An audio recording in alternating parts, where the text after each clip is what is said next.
Hare Krishna. Perfect కొలతలో సాఫ్ట్గా ఉండే రాగి ముద్ద ఎట్లా అని చూపిస్తాను. ఒక గ్లాస్ బియ్యం ఎత్తుకొనేసి క్లీన్గా వాష్ చేసుకొనేసి వాటర్ ఈ ముక్కలకి అంటే ఒక అందాజు మీద ఈడు వరకు నేను కొలతేం పెట్టలేదు, ఈడు వరకు వాటర్ వేసుకుంటాం. చూడండి, ఈ లెవెల్కి వాటర్ వేయాలా. ఫస్ట్ మీకోసం మెజర్మెంట్ ఇవ్వాలని నేను వాటర్ మెజర్మెంట్ చేస్తాను. ఒక గ్లాస్కి 10 గ్లాసెస్ వాటర్ వేసేసి పెట్టాలా. ఎందుకు ఇంత వాటర్ అనేది మీకే అర్థమవుతుంది. సాఫ్ట్గా రావాలంటే ఇట్లే చేయాలా. ఇది నానపెట్టాలా, కనీసం 1 అవర్ ఇట్లా బియ్యము వాటర్ నానపెట్టాలా. చూడండి, సంగటికి అప్పుడే నేను పెట్టి 45 మినిట్స్ అయిపోయింది.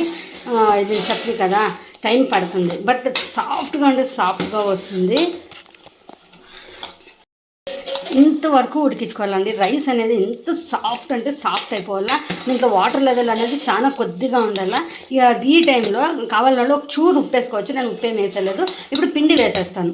ఈ నేను వేసిన ఒక గ్లాసు బియ్యంకి వచ్చేసి ఈ గ్లాసుడు పిండి 1.25 గ్లాస్ పిండి పడుతుంది. ఇప్పుడు దీన్ని ఇట్లా వేసేసేయాలి. దీన్ని మళ్ళీ మధ్యలో టచ్ చేయకూడదు. బాయిల్కి వచ్చేసేసి ఒక 20 మినిట్స్ మీడియం ఫ్లేమ్లో మనము వదిలేసినాక ఆమెటికి సాఫ్ట్గా దీన్ని స్మాష్ చేసుకుంటాం. చూడండి, సంగటి ఇట్లా బాయిల్ అవుతుంది.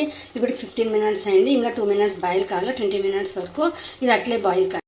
చూడండి, ఇప్పుడు మన రాగి ముద్ద బాగా బాయిల్ అయిపోయింది. మనకు అబ్జర్వ్ వస్తుంది వాటర్ లెవెల్ ఎంత ఉంది అనేది. 20-25 మినిట్స్ బాయిల్ చేసుకుంటే ఆ కన్సిస్టెన్సీ సరిపోతుంది. ఇప్పుడు ఆఫ్ చేసి స్మాష్ చేసుకుంటాం. ఇది సంగటి కట్టి దీన్ని ఇట్లా ఎత్తుకొనేసి అంతా ఇట్లా స్మాష్ చేసుకుంటే మనం మెల్లగా ఇట్లా టర్న్ చేసుకోవాలి.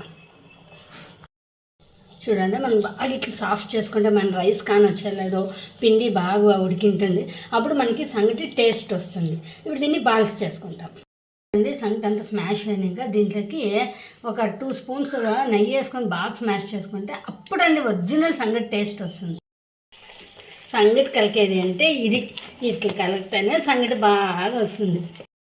తట్లేకి వేసుకొనేసి చెయ్యి కొంచెం తడి చేసుకుంటే ఇట్లా సంగటి చాలా సాఫ్ట్గా చేసుకోవాలా. చాలా బాగా వచ్చిందండి సంగటి. రాగి సంగటి ఎంత బాగా వచ్చిందంటే కరెక్ట్గా మెజర్మెంటు, సాఫ్ట్నెస్, భీమ్ లేకుండా చాలా బాగా వచ్చింది. ఇప్పుడు మన మా ఇంట్లో అలసందలు వంచారు, దానికి పెట్టుకొని తినేస్తాం. సంగటికి వేడివేడిగా ఉన్నప్పుడే ఇట్లా మధ్యలో చిన్నగా హోల్ చేసుకొనేసి నెయ్యి వేసుకోవాలి. చూడండి, తట్లేకి ఒక పక్కలో సైడ్లో ఆ గింజలు వేసుకొనేసి ఈ చారు వేసుకొని తింటా ఉంటే సంగటి సూపర్గా ఉంటుందండి. ఇదండి ఒరిజినల్ అలసందలు బీరకాయ వంచారు సంగటి. ఇది మంచి కాంబినేషన్ అండి, చాలా బాగుంటుంది. Thank you.